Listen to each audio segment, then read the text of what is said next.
હવે આ વિડીયોની અંદર હું ડૉક્ટર અમી મહેતા તમને આગલા વિડીયોમાં આપણે પોલિસિસ્ટિક ઓવેરિયન સિન્ડ્રોમ શું છે એ વિશે સમજ્યા. હવે આમાં હું તમને સમજાવીશ કે એનું નિદાન કેવી રીતે થાય છે. તો તમે ડૉક્ટરને જે ફરિયાદ કરો છો કે મારું વજન વધે છે, માસિક ચક્ર અનિયમિત છે, પીરિયડ ઓછો આવે છે અથવા તો બહુ ચડીને આવે તો વધારે આવે છે, પિમ્પલ્સ થાય છે, હેર ગ્રોથ થાય છે, વાળ વધારે પડતા ઉતરે છે અને આગળથી મારા વાળ ઓછા થાય છે, આ બધા સિમ્ટમ્સ એ પીસીઓના સિમ્ટમ છે.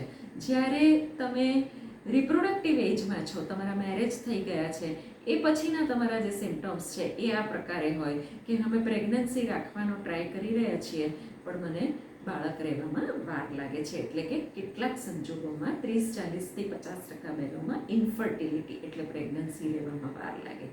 40 પછીની ઉંમરમાં અનિયમિત માસિક સાથે વધારે સમય સુધી પીરિયડ ચાલુ રહેવો, વજન વધતું જાય, એના લીધે હાઇપરટેન્શન, ડાયાબિટીસ એવું ડિટેક્ટ થવું, આ બધા ચિહ્નો પણ એ 40 પછીના પીસીઓડીના લક્ષણો છે. તો પીસીઓડી એ એડોલેસન્ટ ગર્લ્સને જુદા સિમ્ટમ્સ છે, રિપ્રોડક્ટિવ એજમાં એ પણ પહેલાંની સાથે બીજા સિમ્ટમ્સ એડ થાય છે અને જ્યારે તમે 40-40+ છો ત્યારે જુદા સિમ્ટમ્સથી દેખાય છે.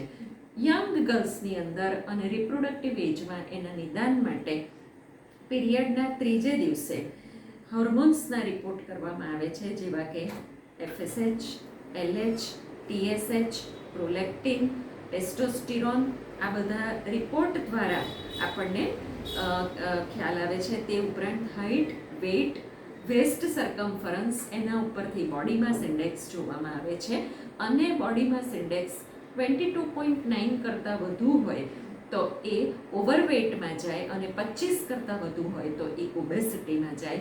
વેસ્ટ સર્કમ્ફરન્સ એ ગર્લ્સની અંદર 80 સેન્ટીમીટર વધારે હોય તો એ પણ વધુ કહેવાય. તો આ બે વસ્તુ જોવામાં આવે છે. બ્લડ પ્રેશર જોવામાં આવે છે. હોર્મોનના રિપોર્ટ પીરિયડના નેચરલ સાયકલના બીજા દિવસે અથવા ત્રીજા દિવસે ભૂખ્યા પેટે કરવામાં આવે છે.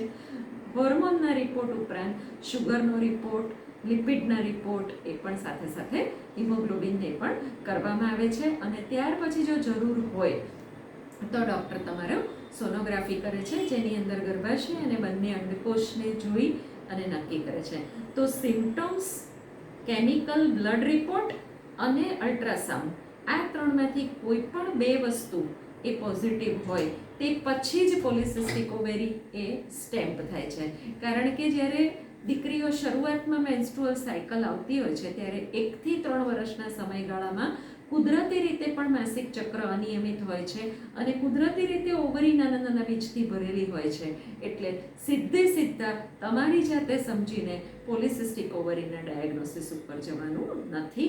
તમારી ફરિયાદો, તકલીફો ડૉક્ટરને વર્ણવો, તમારી તપાસ કરાવો અને તે પછી જ નિદાન થાય છે.